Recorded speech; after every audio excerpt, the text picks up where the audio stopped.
As we start to take a look at these PoE admin states, I want to stay on the board here for the first couple of choices, and you'll see why in just a moment. But to go over the four options for power inline, we have auto, and we saw that was the default on our switch because every port was set to auto.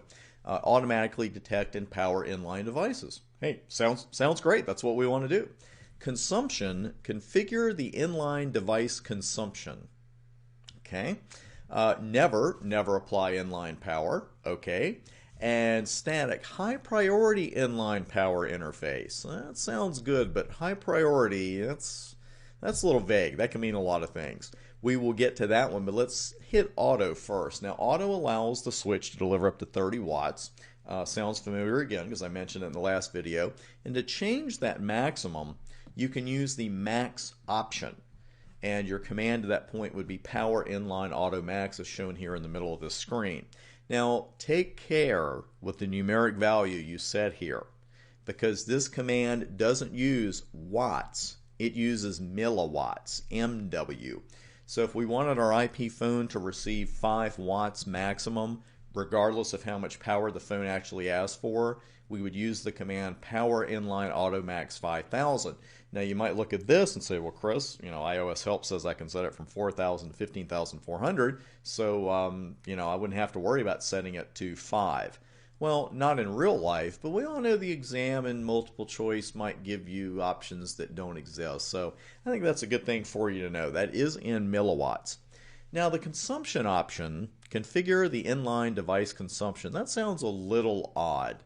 And there's a little confusion on this particular option out there, and we're going to clear that up right now. But the question is, if we can set the max amount of voltage to send to a device with power inline auto max, why do we need a separate command for consumption? Well, this option actually goes back to the default operation of PoE. And when our switch detects a power needy device, if you will, the switch initially will send all the power it can. It's going to send all the power that that particular port is allowed to send. Well, in turn, the device that's getting the power is going to send CDP packets to the switch. And of course, that's how we were able to see we had a Cisco IP phone. Now, the switch reads the CDP info, realizes how much power the device actually needs, and then throttles back on the power being sent to that device. Makes perfect sense, right? Because this way, the device still gets all the power it needs while the switch conserves its own precious energy. Because one thing I'm gonna hit you with over the head a couple times in this video, the switch has a certain amount of power it can hand out. It is not infinite. It cannot power everything that we can possibly plug in. So we want to be careful about that. And we really like this because this way, in this particular instance, our IP phone, it's operational, but we're only sending over the power we need to send. We're not draining unnecessary energy from the switch. Now, we love that, and that is the default operation. That's all fine and dandy, but what if CDP isn't running on this connection? What if you want to turn it on and the head chief admin and bottle washer at the company you're at doesn't want you to turn CDP on? What if you wanted to just lower that maximum power send at the beginning of the entire process? Well, that's where power inline consumption comes in handy. Because if we want to set the initial power send to 6.5 watts on that port, we'd use power inline consumption 6500. And you see it on the board here. I kind of spoiled the surprise, but let me, well, I thought I was going to show it. There we go. Let me show you what that's going to look like. Let's see, config T, let's go up to 48. It's power inline consumption. And again, it's in milliwatts. So we'll set this to 6500. And we get a big fat caution warning. Misconfiguring the power inline consumption / allocation command may cause damage to the switch and void your warranty. Those are 3 words that send you chill up your spine, or at least they should. Take precaution not to oversubscribe the power supply. Truer words have never been spoken. Refer to documentation. That means you really need to go look this stuff up before you go changing a lot of this. So what I will do, of course, is just go back up, put a Control A, do a Control A to move to the front, and I'll set it back to the default with no power inline consumption, 6500. And I still get the message, even though I'm setting it back to the same value that it was at. So you really got to be careful with that kind of thing. And Cisco is just telling you that, not in advance, but when you need to know it. And again, I want to revisit that because you see this feature, it's like, hey, this is great. I'll plug in, these phones, and I'll plug in this other stuff, and I'll plug in this other stuff, and it's all coming from the switch. Yeah, but it's not coming automatically. It's coming from somewhere inside that switch.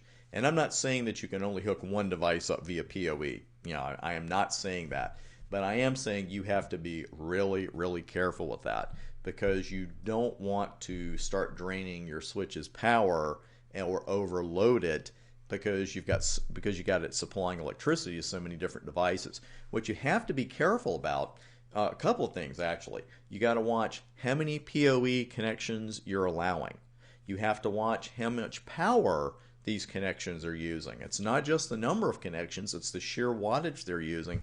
And you've got to take into consideration the extra heat that is going to be generated by power over Ethernet because that switch is going to get warmer and warmer and warmer. And actually, when you go out, if you go out to Cisco's website, they have some great PoE documentation out there. It's very well written, very understandable. It's so good you'd think I wrote it. And he said modestly, but the thing is, when you go out, if you pull the PoE documentation for a certain switch model, it's even going to tell you at the top, Cisco's going to tell you point blank, hey, you really need to go look at this other PDF we have, installing PoE, and make sure that you understand that you need to make sure that you've got enough cooling in your server room to be running the amount of PoE that you run. Not just that the switch can run it, but that you are sufficiently cooling that switch. It's one of those things we really don't think about otherwise because we got the fans going on and everything, but the fans in a switch may not be enough when you start putting a lot of devices on there via PoE. So just something to be wary of there. Oh, and you can also see that default with show power inline consumption default. And you can see here I set it back. I did the same thing here on the board. No power inline consumption 6500, and it went back to its setting of 15,400 milliwatts. Now to configure a high priority PoE interface, we would use the power inline static command. I'll show you this on the board as well. Now the max option is also here.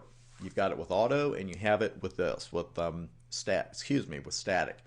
But high priority, what exactly does that mean? Well, the supervisor engine is actually guaranteeing power to the connected device.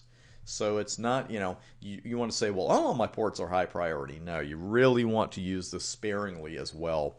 And again, the command for that is power inline static. And if you want to change the max value, just add the max to the end of the command.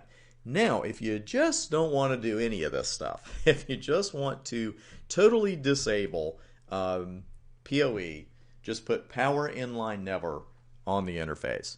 There are no wattage options here. There's no watts, there's no milliwatts, there's no gigawatts, there's no nothing because we're disabling the port's ability to send power in the first place. So power inline never on your interface will get that job done. One final reminder, it's a general reminder, I know I just hit you over the head with this, but just a quick mention. You don't want to rush to your production network and just start putting a lot of devices on a switch via PoE. Please read Cisco's documentation on preparing for PoE installation before running with it. I know they always say that, right? But, just like not everyone reads the terms of service that are 47 pages long when you're installing software, you just go, just check the box. This is not just the usual yada yada, as Google once said. This is the real thing. You really do need to read those documentations on the documentation on preparing for installations before you run with it, because you're better off finding about power limitations and cooling needs before your PoE install than afterwards, because then it gets to be a little damaging to the switch. And the one thing you don't want to do is void that warranty. Keep your switches cool, and I will see you on the next video.